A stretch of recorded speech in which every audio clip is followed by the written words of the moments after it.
rare and balanced view on politics in today's world. Based on facts, born of rationality, common sense, and logic, providing context on today's events. This is American Perspective with Rick Thomas. Hello, everyone, and welcome to American Perspective. I am your host, Rick. Well, we've only got a couple more days till the big event. That's right. The celebration of the birth of our Lord and Savior, Jesus Christ. Oh, yeah. And also that whole Santa Claus thing, too, and giving of gifts. Yeah, that's all coming up in about, I don't know, I think it's like 3 days. I'm sure my unofficial producers over here on the Rumble chat will probably give me some, day, minute, hour, or hour, minute, whatever. Anyway, countdown. I'm sure they'll do that because that's how this works around here. But anyway, everybody should be getting ready for the day. I hope you are putting things into perspective. You're planning on, having maybe family or friends, come over and, celebrate with you. Some will be missing those who have passed recently. And it will be a sad holiday for you, but be joyful, though, at the same time, because remember, the Christmas holiday is ultimately a celebration of the coming of our Lord and Savior, Jesus Christ, who came here on earth to absolve us from all of our sins and pay the ultimate price for us to be able to reach the kingdom of heaven, which is where the people who have passed us should be. But just keep that in mind as you're sitting there. I know it'll be sad. I get it. There's nothing that we can necessarily say or do that would prevent that from happening. But at the same time, you should be joyous as well and know that God is with them, those who have passed, and they are watching down on you from heaven. And that there will come a day when you will be rejoining them. And oh, what a joyous day that will be. All right. Programming note, again, tomorrow will be the Christmas show. The Christmas Eve and Christmas Day, there will be no show. And then we'll pick back up after Christmas again. Also, keep in mind, I'm waiting. I've gotten a few picture groups from folks. I've got a few picture groups from folks in terms of the Christmas lights.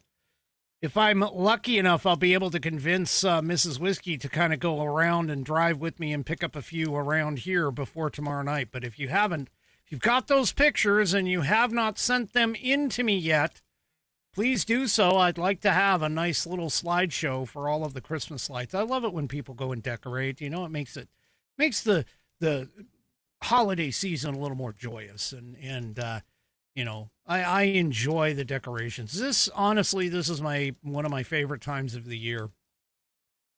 I wish that I would have, would get more snow, but unfortunately that's not in the cards this year. So anyway, yeah, my unofficial producer, Nana of JJS, 51 hours and probably 3 minutes till Christmas right now, 53, 54, something like that, because I was rambling for about 2 minutes after she had put it up. Anyway, we're coming under the wire here. We got like 2 or 3 days. So 3 days left. So anyway, you got one more night to try and get some more photos, and we'll put them in, and I'll put them in a nice slideshow, maybe play some Christmas music. I don't know. I'll figure it out. But anyway, well, obviously too, don't forget, as always, I love the Linus Christmas speech from the Charlie Brown Christmas, because that literally is what Christmas is all about. And so I will be playing that clip like I do every Christmas to remind everyone that that is the reason for the season. So there you go. Not going to go anywhere with that, Bam. Not going to do it. All right, let's go ahead and get some things kicked off. Tonight is the NJY Girls or Camps. Sorry, NJY Camps Girls Youth Band. NJY Camps Girls Youth Band for tonight's Pledge of Allegiance. So, if you are of mine, please stand, remove your hat if you're wearing one like me. Place your hand over your heart and follow along with the NJY Camps Girls Band, Youth Band, I think it's the Youth Band, anyway, as they perform the Pledge of Allegiance. Pledge allegiance to the flag of the United States of America and to the republic for which it stands, one nation, under God, indivisible, with liberty and justice for all. Yeah! And, of course, I thank them for submitting that wonderful rendition of the Pledge. If you would like to hear your rendition of the Pledge played here on the program, all you need to do is send it in. Obviously record yourself performing or reciting the Pledge in your style, and then take that audio file, video file, send it on in to fans, that's FANS, at AmericanPerspective.online. That's fans, FANS, at AmericanPerspective.online. And I will get you into the rotation. And, of course, I am looking for number 21. I've got 20. I need 21. So if you haven't done so yet, I would really appreciate it. Make my Christmas wish list complete by giving me that 21st Pledge of Allegiance. So there you go. All right. Let's go ahead and talk about our headline sponsor. I'm wearing one of their fabulous shirts tonight. This is a men's cotton polo, one of their lines that they have, and it's coming from theflagshirt.com. That's right, theflagshirt.com is where it's from. There it is, where you can check out all of their men's, women's, and kids' accessories made in the USA, all of them in fabulous red, white, and blue, or in the case of the stuff that I wear, patriotic symbolism, whether it's the Constitution of the United States, the Declaration of the United States. They've got the Liberty Bell, Lincoln Monument, Mount Rushmore. They got a bunch of different things all over their shirts. Fantastic shirts, great quality, great price. You can head on over to theflagshirt.com and check all of that out. And, of course, they are wishing you a happy holidays. No, it is Merry Christmas on this show, but that's okay. It's theflagshirt.com says happy holidays from Flagshirt. And if you order $75 or more of their product, they will give you free shipping. That's right. They'll give you free shipping if you order $75 or more of their product. And that's constant. That's all the time they do that.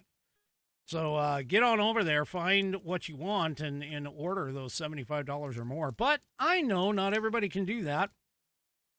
Not everybody wants $75 or more of their product. And so, maybe all you want is just a single shirt or a single accessory or something along those lines. So American Perspective is going to help you out. All you need to do is head on over to flagshirt.americanperspective.online, where you will be presented with a coupon code that you can copy and paste into the promo code box at checkout at theflagshirt.com and get $5 off your order. Go to flagshirt.americanperspective.online, get presented that coupon code, copy and paste that coupon code into the promo code box at checkout at theflagshirt.com, and get $5 off your order on American Perspective. Head on over to theflagshirt.com and get yourself patriotized. All right. Well, There's a series of articles that I have here, a couple of videos too, that that kind of show that, well, the Democrats, I mean, they're literally sucking right now. They're sucking. I don't want to say it, but they are seriously sucking. And I'm not talking about just their ratings right now, because their approval ratings, that's what it was. I was trying to say approvability, but I don't even think that's a word. Anyway, their approval ratings are in the toilet. Nobody likes them. Not even their own people, apparently, although for whatever reason, they still seem to think that they are being effective, and they're not. Their ratings are the lowest that they've ever seen. Well, there's some other narratives and things that they've been harping on for decades, really, that are falling deep within the bounds or the realm of, well, let's just say, it's a pain in the ass. So anyway, this first one first, this is a video. This is coming from New York State. Now, as you know, most leftist lunatic-run states have this thing where they talk about, oh, we gotta, save the climate. Save the climate. And it never saves the climate. All it does is just end up with more taxes, like the Green New Deal or the New Green Deal, whatever it was, that Biden put in place that helped facilitate the astronomical 50-year rise in inflation. That was on the back or on the heels of the Inflation Reduction Act. That's what it was officially called. But anyway, here in New York, they're finding out that those wonderful electric buses that, Kamala Harris was running around talking about green buses. You remember that? All of the electric buses. She loved the electric buses. She loved green buses, even though she was standing in front of yellow buses, because they were painted yellow for the school bus. School buses are yellow. But anyway, she kept touting them all through Biden. Well, people who actually use these buses are starting to realize something, that, oh my gosh, when it gets cold, you have to do certain things in order to sort of save battery. Anyway, let's head on over to this channel 4. I don't know what channel, this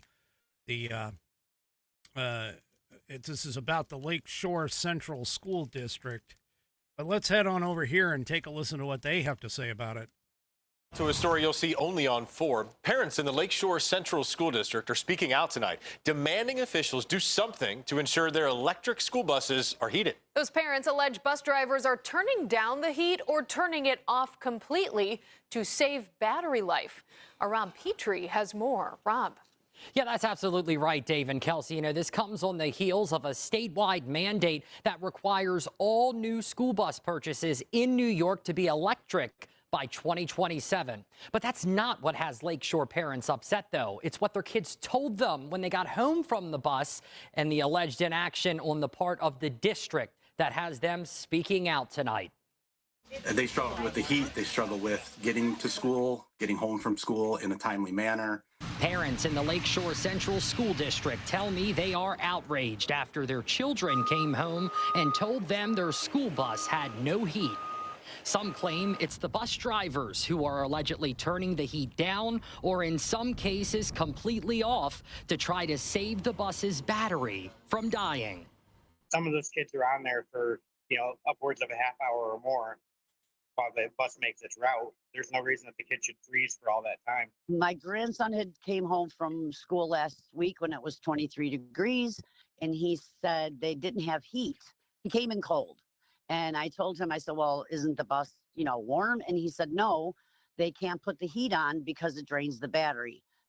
We reached out to the Lakeshore Central School District, who's aware of the concerns, and issued news for the following statement, saying in part, quote, district procedures are that heat remains on for the full duration of student transportation. All routes are planned so that the electric bus battery capacity is more than sufficient to support both the route and continuous heating, even in winter weather.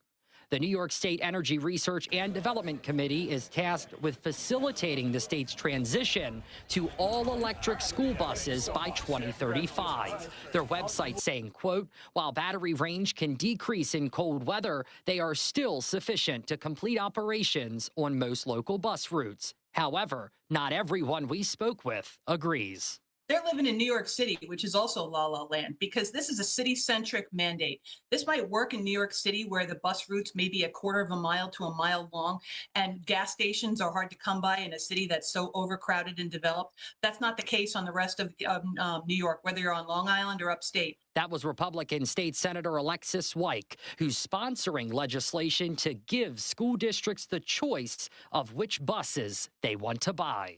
We're going to be pushing hard because our schools are really stressing hard about the cost and the ability to meet this mandate in time.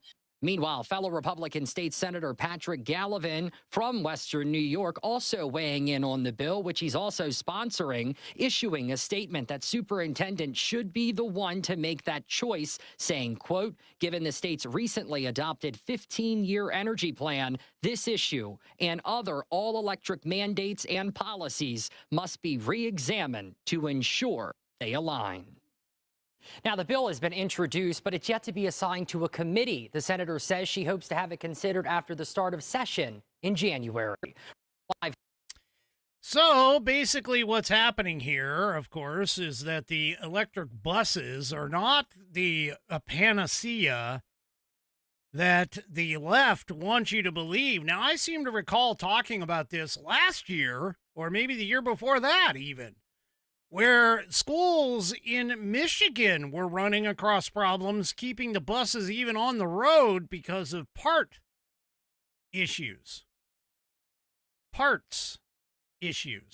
and things like that.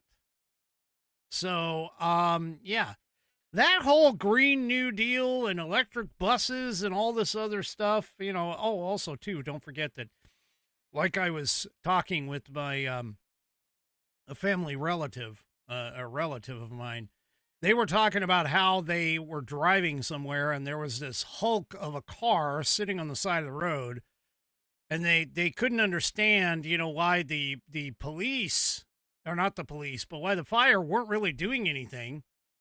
And I asked them, I'm like, hey, I go, you know, did it look like a electric vehicle? And they were like, well, yeah, actually it did. It looked like kind of like a Prius. And I said, okay. I go, well, no, you know, not saying anything bad about the fire department, but most fire departments they don't have the equipment to basically put out a lithium battery fire. And so they just let the damn thing burn until it burns out. And that's pretty much what likely happened. I've seen those happen a lot. So, yeah, it's this whole panacea, this idea, this, you know, pink rainbow unicorn of everything being electric. Yeah. Yeah. By the way, too, don't forget, Chicago also had a really bad winter last year, and they had a bunch of electric cars that basically died on the road. So if you get stuck in a traffic jam or something along those lines, and your battery is about ready to die, you have to make a choice. Do you shut the heat off and potentially freeze to death to save your battery so you can actually maybe get home? Or do you keep the heat on and then wait for it to die and then freeze to death anyway, not being able to move? Or in the case of people who are in Florida, for an example, and they have, what do you call it, hurricanes, seawater intrusion lights these things on fire. Yeah, okay. They're not the panacea that everybody seems to think. Now, I'm going to be honest with you. Again, I'm not necessarily against the technology itself.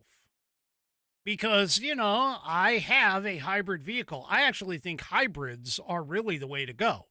Not full electric. Full gas and full diesel, that's fine. That's been working for, hundreds of years, or at least tens of years, decades. But in terms of going full electric, I just don't think the technology is quite there yet. And I think there are still some challenges that have a large part in figuring out whether the things are reliable and are able to work. But yeah. Well, I'm not the only one, because apparently there are some people who have jumped in and subscribed to the whole climate change thing, and they're now starting to realize that, well, maybe it isn't quite the, shall we say, the emotional panic that needs to occur with climate change. Because remember, climate change, okay, has always been, the sea level is going to rise in 12 years. The polar bears are going to die and go extinct. The polar ice caps are melting and they're going to raise the sea levels. Yet, over at least the last 100 years, not a single sea has risen. I mean, yes, there has been erosion. That's just standard procedure on this. Planet that we call home. We're basically stuck on. I mean, think about this. We're in a lifeboat. There is nothing left. Anyway, I'm just saying that now we seem to have reached what this one author is calling an Emily Litella moment, which is basically, for those of you who are looking at like Saturday Night Live, for an example, there was a befuddled character named Emily Litella, that realized that she would mishear or misinterpret some comment on the show, and then started like propounding an absurd theory, and then would dismiss it with, oh, well, never mind, as she goes along. Well, Bill Gates recently here, who he obviously has been a part of the whole Green New Deal bandwagon of like, oh my God, we're going to kill ourselves in like, 12 years or 10 years or whatever it is. Well, he is actually backed off because he's like, although climate change will have serious consequences, he said, it will not lead to humanity's demise.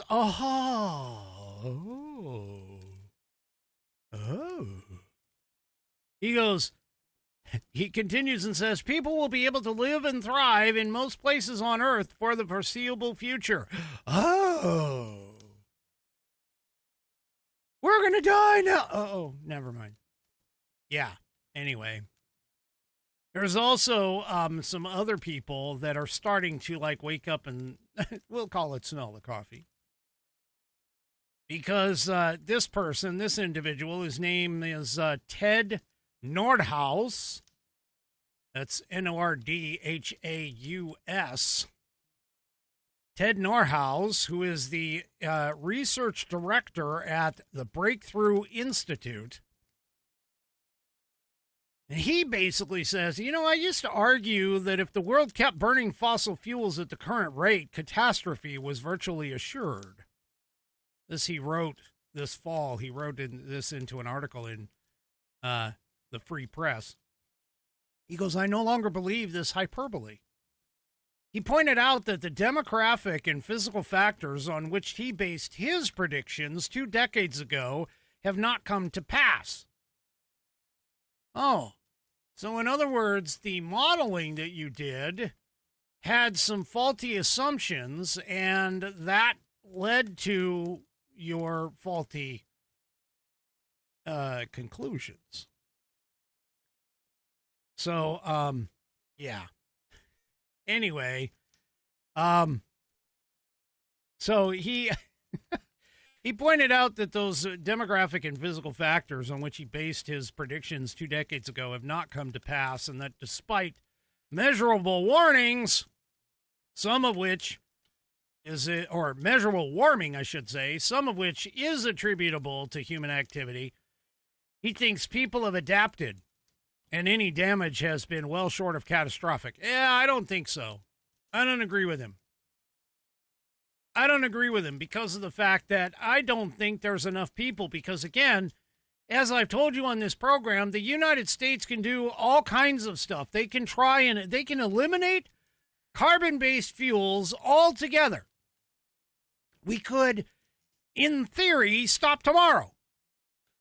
And it still wouldn't change or reverse anything because you still have China, India, and Russia who all don't give a crap and continue to do their thing. In fact, a British science writer, Matt Ridley, noted that claims such as Al Gore's 2006 prediction of a 20-foot sea level rise, last 20 years, again, because we're looking at 2026 next year, have fallen short by about, 19 feet and 9 inches.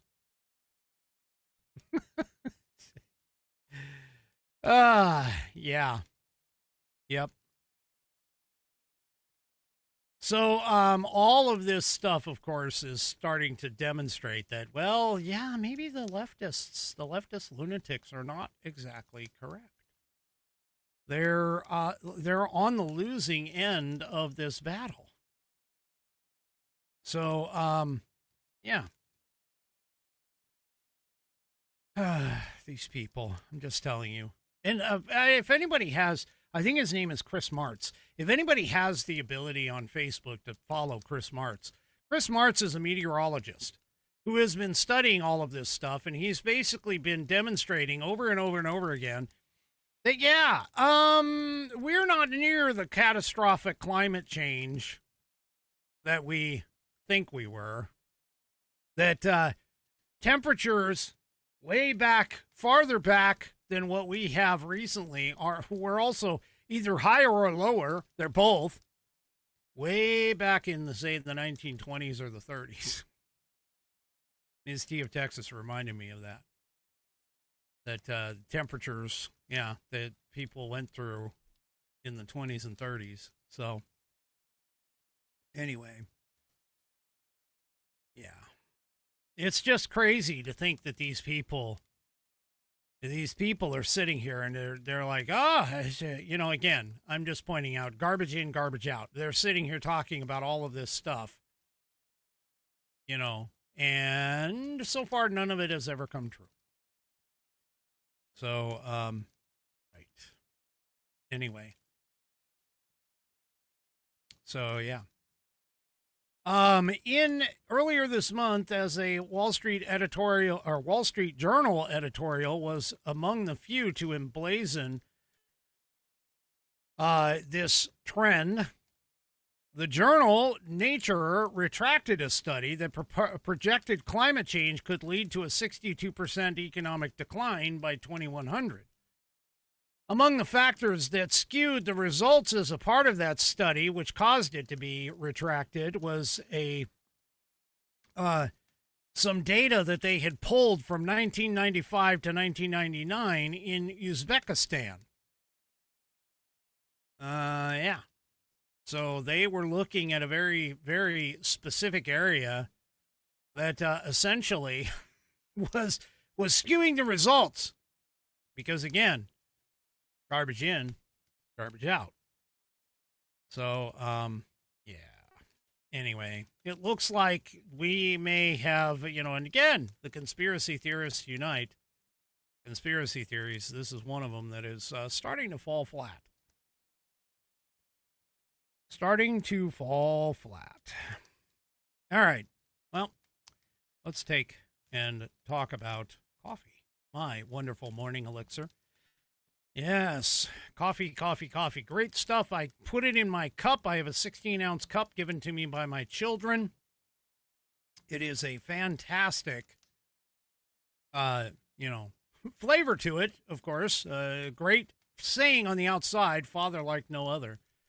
Yeah, I agree. I am a father like no other for sure. But anyway, I fill it with coffee every morning, and if I don't have it, trust me, I get really cranky. I have headaches and things. It's not a pretty picture, okay? Well, if you still haven't tried 1775 coffee, now is your shot. The 1775 starter kit just dropped. There's a limited number of units available. In each unit, you're getting the bold dark roast that hits hard, the smooth medium roast, and the Vitality Mushroom Coffee, which has got clean energy, laser focus with no crash later. All of these coffees are single origin, small batch, toxin-free, and mold-free. Plus, you'll also be getting a gold spoon clip, because freedom isn't scooped with plastic.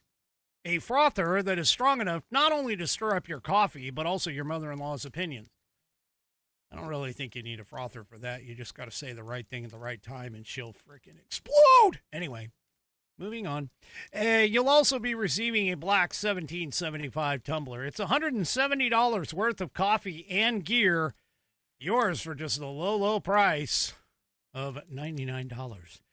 This is for the ones who have been watching 1775 coffee blow up on Rumble and wondering if it's actually worth it. Spoiler alert, it is. Go to the website, 1775coffee.com. That's 1775coffee.com/studio. And for those of you that don't know, that / is the question mark key. 1775coffee.com /studio and grab your starter kit before they are gone. Bold beans, clean fuel, and a morning routine that stands for something, just like Rumble does. Go to 1775coffee.com /studio and grab your starter kit today. And don't forget, 1775 is the brew that will slap you around like a Tom and Jerry cartoon. Experience it now. Anyway, that was brought in by none other than G. Well, another trove of Epstein files. I can't even believe I'm going to be talking about this, but this just goes to show you where the news media is right now. But apparently there was a conspiracy theory, another conspiracy theory the leftists put out there, because apparently some of the pictures that were released, there was about 15 or 16 of them that all of a sudden disappeared off of the Department of Justice's website.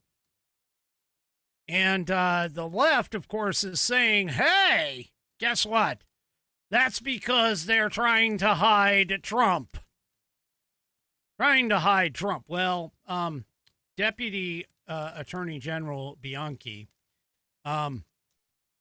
he's got some choice words. He explains the entire thing right here. So let's take a listen.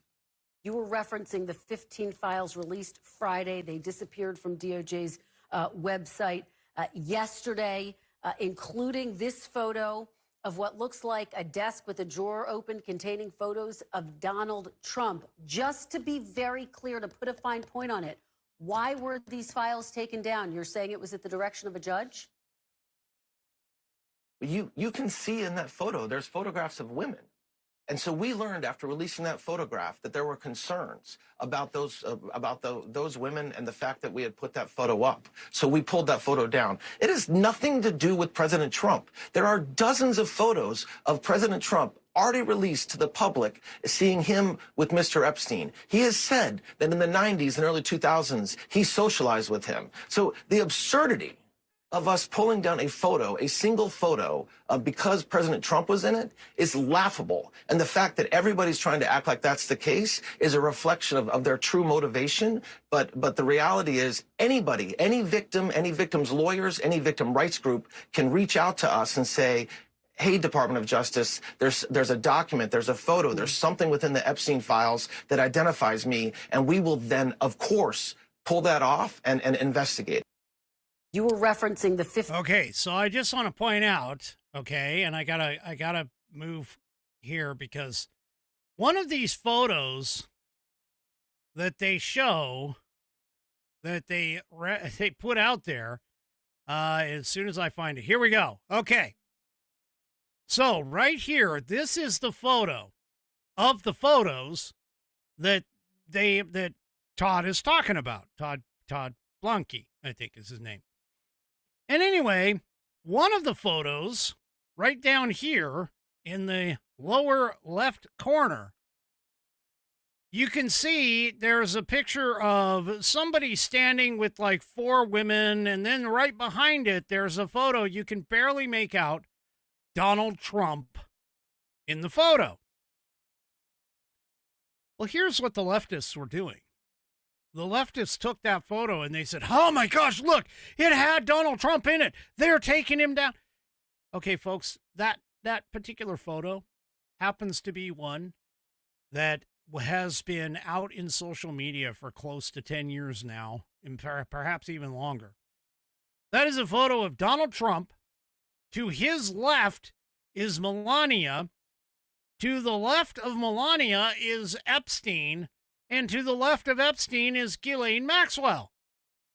Now, if you've ever seen that photo, trust me, if you've ever seen that photo, you already know. I mean, you can just tell just by looking at Trump and Ghislaine Maxwell. Those two are framing Melania and Jeffrey Epstein. In fact, the left tried to use that particular photo in particular to prove that Melania actually even knew what Jeffrey Epstein was doing. That Jeffrey Epstein, he's the one that connected Melania and Trump together. And, Melania may have been working for Epstein at the time and all those other little freaking conspiracy bullshit that goes running around. But that's the photo in particular that they're trying to point out. It's like, oh my God, there it is. It's the smoking gun. Except we've all seen it. It's been in public view forever. We've all seen it. Here we go. Another big effing nothing burger. Except there's only one problem.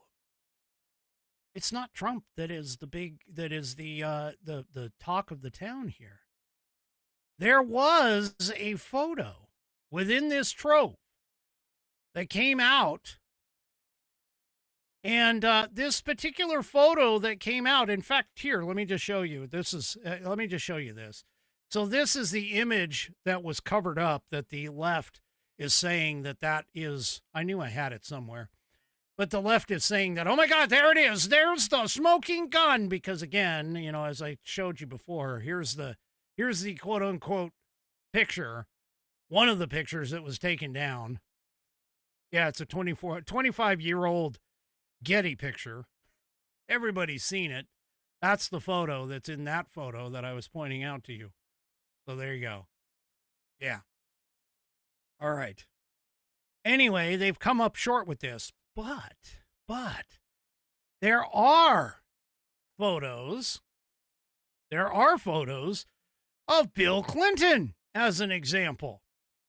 Billy Bob Clinton in a hot tub with an unidentified woman that was redacted. There's photos. There's plenty of photos of Billy Bob running around. So, again, the leftists, they're like, oh, yeah. This is so bad. Trump's connection to Epstein is so bad. No, it's not. It isn't even close. Trump found out what Epstein was doing. He cut off ties with Epstein. He testified or gave a deposition or something, gave testimony to the prosecutor in the Epstein, the first Epstein trial in Florida. Yeah. Kicked him out of Mar-a-Lago, all that other stuff, which, of course, the leftist lunatics don't want you to know. Well, you know what? Even the New York Times is starting to say, hey, Yeah, this is starting to get too long. So the New York Times wrote a piece. Now, here's the thing, okay? They wrote a piece, and of course, they're the New York Times, so of course they're going to do this. But here's the headline to the piece. Dawn's best friend, how Epstein and Trump bonded over the pursuit of women. Well, again, they're attempting to try and demonstrate that, well, you know, there's just so much stuff going on.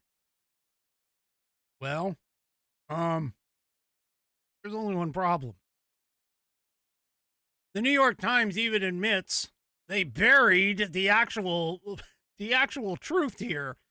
They buried it in the article. You have to actually read the article. Now, let's just say the New York Times by itself, I mean, they usually put things behind a paywall. That's why I don't usually have their articles up outside of other people who paid for it, who put it into their articles. But anyway, I digress. Here is the lead. And yeah, this is a big one. It says, and I quote, an examination of their history by the New York Times has found no evidence implicating Mr. Trump in Mr. Epstein's abuse and trafficking of minors. Yeah. So let me read that again. This is in the New York Times. In the New York Times, quote, an examination of their history by the New York Times has found no evidence implicating Mr. Trump in Mr. Epstein's abuse and trafficking of minors. So let's see. We have no photos of Trump doing anything untoward or even criminal. We have victim, quote unquote, testimony. I'm using quote unquote for victim because let's face it, some of the claims are like, victims who have and other people who would know have given closed door court testimony, depositions, sworn depositions, whatever you want to call them. And they've given him a complete pass saying, no, we've never heard of or saw Donald Trump do anything untoward or criminal. No, we never saw him at the island. We never saw him at at Epstein's estate. Trump himself has come out and said, well, yeah, I flew on his plane a few times back and forth from Florida to New York, which is supported by the flight logs that have been, thrown out in the public. There's all of this stuff, and yet here we have, finally, the New York Times is waking up and going, you know what? Maybe we should get ahead of this thing so that we don't get in, get ahead of any kind of problems here. By saying an examination of their history found no evidence implicating Mr. Trump in Mr. Epstein's abuse and trafficking of minors. Again, folks, this is a big effing nothing burger. You people need to quit. You leftist lunatics who are out there calling him a rapist, a pedophile, all of this stuff with literally zero evidence other than the attempt at an implication just because of an association that he may or may not have had, which, by the way, the vast majority of the photos that are floating around are all from open public spaces. There's not really any of these spaces or places that seem to be private in any nature. They are, in general, again, the vast majority in public, within the public view. Places that you would find massive amounts of people, and you may get a paparazzo who sits there and goes, hey, can I get a photo? And then, 2 or 3 people gather, and they're like, yeah, let's get our photo. Okay. Smile. Click. Okay, we're good. And they go walking on. They don't even know these people. Hell. It's kind of like the red carpet at a film premiere or something like that. You'll get random stars that happen to be in the red carpet line. Maybe they know each other, maybe they don't. but they pose for photos and they get their photo taken. That's it. That's all there is. These idiots are sitting here trying to like hang all of this. We've got Trump for the 50 millionth time or whatever it is. I'm telling you folks, there's nothing here. Give it up on Epstein. Let it go. Let it go. Let it go. All right. Well, there is some shocking evidence and truth that's coming out. I talked a little bit about some new documentation that has presented itself. And this new documentation that's coming out is actually revealing some of the shocking lengths that the Obama administration and Biden administration went to protect Hillary Clinton and her unconstitutional, well, not unconstitutional, but her illegal use of her private email server, which was leaking classified documents by being broken into because it was unsecured, private server. Anyway, the Obama-Biden administration reportedly prevented agents investigating Hillary Clinton from reviewing some 8 thumb drives of intel based on purported concerns over executive and congressional privilege, according to these newly released documents. Wait a minute, I thought executive privilege and congressional privilege for Donald Trump and his administration didn't exist. Really? Huh. Okay. I'm taking a quick trip down an offshoot track. Landon, be good. Quit barking. Stop barking. Anyway. All right, going back to this. This reality renders last month's revelation that the Biden administration approved Special Counsel Jack Smith's subpoenaing of congressional Republicans' toll records even more appalling. So you're sitting here and you're wondering to yourself, hey, wait a minute. Okay, so they are stepping out and, they just did all these things. Well, apparently that didn't help with Landon because Landon is now barking at me. Anyway, this apparently is demonstrating even further the Democrats' weaponization of the justice system, making it even more obvious and outrageous. So last week, Senator Grassley of Iowa released a tranche of documents that he obtained through his relentless efforts to expose the weaponization of the Department of Justice. Whistleblowers have been feeding Grassley specifics of the deep state's nefarious doings, and the Iowa Republican knew precisely which documents to request, as shown by the details containing the nearly 100 pages of emails and timelines released last week. So, those documents exposed efforts by the Obama administration, the DOJ, and the FBI holdovers under Trump to obstruct the investigation into the Clinton Foundation. So here's one of the emails. It's a December 31st, 2020 email from then U.S. Attorney for the Eastern District of Arkansas, Cody Hilland, to Jonathan Ross, who served as Hilland's first assistant under Trump 1.0. It capsulizes the obstruction the duo faced when attempting to investigate the Clinton Foundation. Hilland opened the email saying what a bizarre, unsettling time that was, adding that he was thankful that Jonathan Ross was with him to go through the fire, quote unquote. He wrote in this email as he stepped down as a U.S. attorney following Biden's election in 2020, we've done what we can about the interference by DOJ and FBI leadership at the time with the FBI's investigation. In addition to that email, the document cache that Grassley revealed last week also revealed extensive obstruction into the investigation into Hillary Clinton, first by the Obama administration itself, but also continuing into Trump's first term.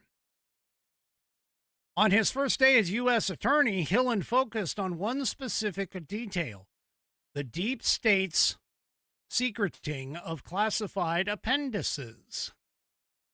These appendices and these emails pointed to two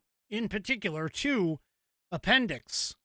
One discussed the highly classified information relevant to what they called the mid-year investigation into Clinton's mishandling of classified information. The second appendix contained a more fulsome version, including law enforcement sensitive information of Chapter 13's discussion concerning whether or not FBI Deputy Director Andrew McCabe violated his recusal obligations by working on various investigative matters related to Clinton. Yeah, this is getting this is getting good. So in July of this year, after having sought the release of the first appendix for more than 6 years, Grassley finally succeeded in securing its declassification. He then released the appendix, calling it the Clinton Annex. The press release that Grassley issued with the Clinton Annex understandably stressed that the recent declassified appendix revealed an extreme lack of effort and due diligence in the FBI's investigation into former Secretary Clinton's email usage and mishandling of highly classified information. But with last week's release, Grassley revealed that the U.S. Attorney's Office investigating the Clinton Foundation had sought and been denied access to that same appendix. And it would seem that the Clinton Annex held relevance beyond the FBI's mid-year exam investigation into former Secretary of State's mishandling classified information. So, specifically, the Clinton Annex detailed on how a source known as T1 provided the FBI 8 thumb drives of data, which included material hacked from the Executive Office of the President, the State Department, the U.S. House of Representatives, various federal agencies, as well as some nonprofit organizations such as George Soros's Open Society Foundation and the Atlantic Council. T1, that source, later provided FBI additional data referred in the Clinton Annex as Post-8 data.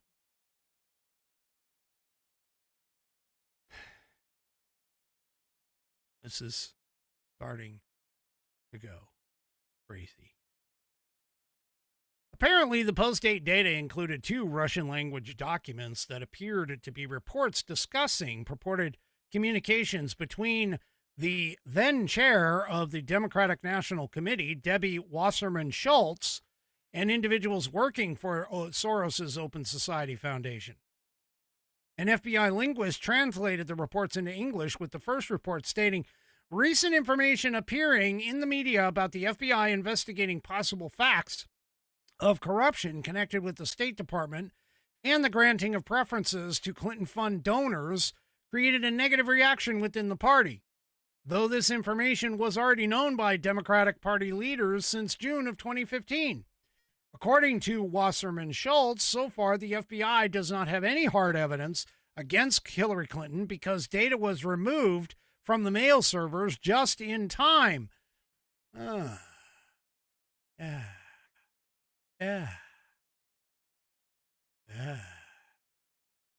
So, yeah, Clinton, God, we dodged a bullet with Clinton.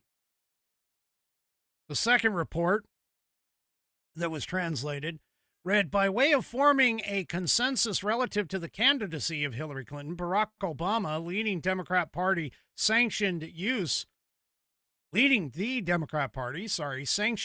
of all administrative levers to remove possibly negative effects of the FBI investigation of the business of the Clinton Foundation and the email correspondence of the State Department." So in other words, Obama covered it up. Yeah. As if we didn't already know. Folks, this is just the tip of the iceberg. And by the way, I would suggest looking at the Federalist article, because it goes into this even further, because it even talks about the fact that the Obama administration barred the FBI from comprehensively reviewing those thumb drives that contained large amounts of data from the State Department. Yeah. And saying that they were subject to various executive and congressional privileges. What a mess. And you think that we should be able to trust the Democrat Party? We can't. There's just no way. These people, Obama, Biden, Hillary Clinton, all the rest of them, they are all corrupt, folks. Corrupt. We need to get them out, completely out of our politics. They need to just go. They need to go. Speaking of corruption in politics, well, you know all those wonderful 17,000 CDL drivers that got their stuff yanked? Well, apparently California has given the big non-family friendly middle fingers to the federal government, because they are expected to defy the federal pressure and reissue 17,000 non-domiciled CDLs, commercial driver's licenses. They're expected to begin reissuing these licenses that the state had planned to revoke following federal enforcement pressure. The decision comes despite ongoing corrective action requirements from the federal government and raises fundamental questions about federal enforcement authority when a state openly defies compliance directives. So there you go. They're gonna reinstate these illegal alien drivers who can't speak English. That's what they're looking to do. State transportation officials confirmed to sources that the Department of Motor Vehicles will begin restoring the contested licenses to immigrant drivers who received 60-day cancellation notices back on November 6th. The state has not clarified the specific process, but points to the D.C. court's November 13 emergency stay of the FMCSA's interim final rule restricting non-domiciled CDL eligibility. What apparently California misunderstands or is choosing to ignore is that the court stay addressed only the September 29th interim final rule. It did not address the separate compliance failures that the FMCSA documented during its 2025 annual program review, which found approximately 25% of California's non-domiciled CDLs were improperly issued under regulations that existed before the emergency rule was ever published. Yep. So this is setting up another court showdown, folks. Another one. Oh my gosh. We'll see what happens. We'll see what happens, because I know that the supremacy clause of the Constitution states that the federal rules and laws supersede any state laws. So we'll just have to see what's going to happen overall. But anyway. All right, folks, that is it for me for this evening. Do me a favor, if you haven't already, head on over to rumble.com, get yourself an account. It is free. And once you are signed up and signed in, make sure that you search up the American Perspective channel and hit that green follow button to get notified every time that I go live. Also, too, don't forget on your way out to hit those thumbs up, thumbs downs, or if you're 3 Chevy, thumbs sideways, across all of my platforms, whether it's X, Facebook, YouTube, or the aforementioned Rumble. Do not forget to send in your Christmas light pictures. Send them in to fans, F-A-N-S, at AmericanPerspective.online. I want to have a really nice presentation to give to you guys tomorrow. We will see you tomorrow night, 5 p.m. Pacific, 8 p.m. Eastern Time, right here on American Perspective. Have a great rest of your evening and good night, everybody.